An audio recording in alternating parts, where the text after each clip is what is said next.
आज की कहानी को सब्सक्राइब करें और बेल आइकन को दबाना बिल्कुल भी ना भूलें।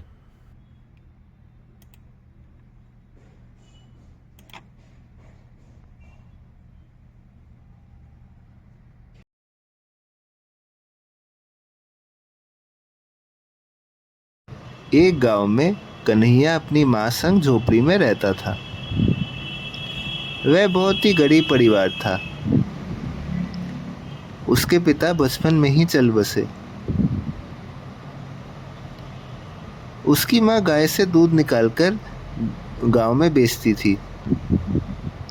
वह अपने पुत्र को कोई कला सीखकर धन प्राप्त करने के लिए कहती थी। एक दिन वह अपने निकट के तालाब पर जाता है। वहाँ उस तालाब पर उसे बहुत सारे बतख तैरते हुए मिलते हैं। वह उस तालाब में से बतख के बच्चे को इकट्ठा करके लाता है।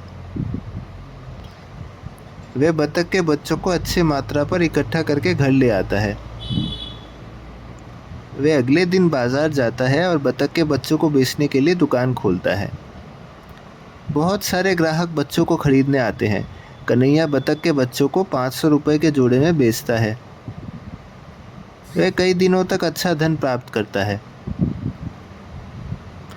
परंतु एक दिन उस गांव का एक साहेब आता है और बतख के बच्चों को 200 रुपये प्रति जोड़े में खरीदने के लिए कन्हैया को बोलता है।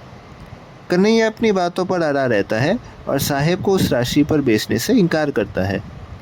यह सुनकर साहेब क्रोधित होता है और अपने आदमी द्वारा उसको तथा उसके बतख के बच्चों को टोकरी को भी अपने साथ ले जाता है। साहेब का घर एक आलीशान बंगला था। कन्हैया को उस साहेब के व्यक्तियों ने बंदी बनाकर बंगले में रख दिया था। उस पर बहुत लाठियां बरसाई गई, मगर कन्हैया तब भी बेचने को तैयार नहीं था। उस पर हाथापाई हुई, तब भी वह नहीं माना। अंत में साहेब उससे बतख के बच्चों को वसूल कर कन्हैया को छोड़ने का आदेश देता है। कन्हैया उस हालत में अपने घर को जाता है। वहाँ पर उसकी माँ उससे आहत होने के बारे में पूछती है। कन्हैया उसे इस घटना के बारे में बताता है। उसकी माँ उसे अहंकार से लिप्त लोगों के निकट झुकने को कहती है। परंतु कन्हैया उस साहेब को सबक सिखाने का कोई उपाय सोचता है। एक दिन साहेब के घर में मरम्मत चल रही थी। वह साहेब के घर लकड़हारे के वेश में आता है। वह उस बंगले में कई लकड़ियों को वहाँ पड़े हुए देखता है। वह उनको देख रहा था, तभी साहेब उसे बुलाता है और वह उसे अच्छे श्रेणी की लकड़ियाँ बताता है। कन्हैया साहेब को इससे भी बेहतर लकड़ियाँ दिलाने को कहता है। वह साहेब और उसके 2 आदमियों संग वन की ओर रवाना होते हैं। वह वन के भीतर जाते हैं और कन्हैया साहेब को लेकर एक पेड़ की तरफ जाता है, जहाँ वह साहेब को पेड़ छूने के लिए कहता है। साहेब उस पेड़ को जैसे ही पकड़ता है, तभी कन्हैया उसके पीछे लाठी से पीटने लगता है। वह उससे धन लेकर वहाँ से भाग जाता है। साहेब बहुत जख्मी हो जाता है और वहाँ पर अचेत हो जाता है। कुछ देर के बाद उसके आदमी उसके पास आते हैं और साहेब को अपने घर ले चलते हैं।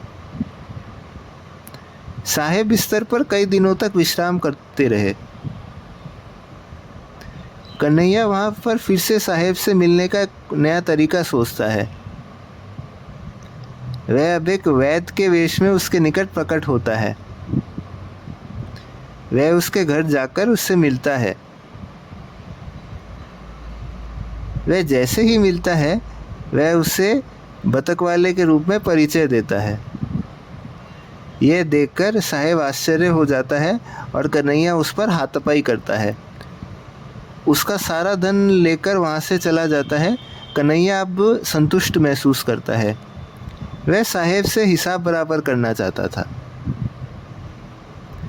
यहाँ पर कन्हैया धन इकट्ठा करके अपना परिवार चला रहा था। वहाँ पर वह साहेब कन्हैया से मिलना चाहता था और उसे सबक सिखाना चाहता था।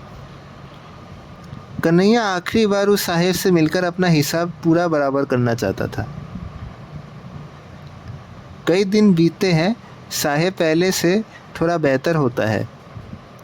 वह अपने आदमी संग उस बाजार को जाता है जहाँ पर वह कन्हैया से मिला था। वह एक तांगे पर सवार होकर जाता है। कन्हैया इतने दिनों में अच्छी धन प्राप्त कर लेता है। वह भी उस बाजार में साहेब से मिलने जाता है। उसके पास इतना धन था कि वह घोड़े की दुकान पर घोड़ा खरीदने को जाता है। तभी वह बाजार में साहेब को तांगे पर आता हुआ देखता है। वह घोड़े वाले को थोड़ा धन सौंपता है और घोड़े वाला साहेब के सामने अभिनय करने को कहता है। वह साहेब को स्वयं का परिचय देने को कहता है। वह घोड़े वाला उसका कहना मानकर उसके निकट जाता है। घोड़े वाला कहता है, मैं बतख वाला हूँ, मुझे पकड़ लो। इसके साथ ही वह साहेब उसके आदमियों को पकड़ने का आदेश देता है। इसी बीच वह साहेब जब बाजार पहुँचता है तब वह सबके सामने स्वयं को कन्हैया बतख वाला कहता है। वह साहेब को कई तमाचे जड़ता है और साहेब से धन तथा रत्न लेकर गायब हो जाता है। इस प्रकार से कन्हैया उस साहेब से अहंकार का बदला ले लेता है।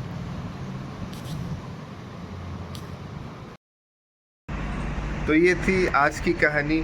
आज की कहानी पसंद आई हो तो कहानियों को कीजिए लाइक, कहानी को कीजिए शेयर और आज की कहानी चैनल को कीजिए सब्सक्राइब और बेल आइकन को दबाना बिल्कुल मत भूलिए।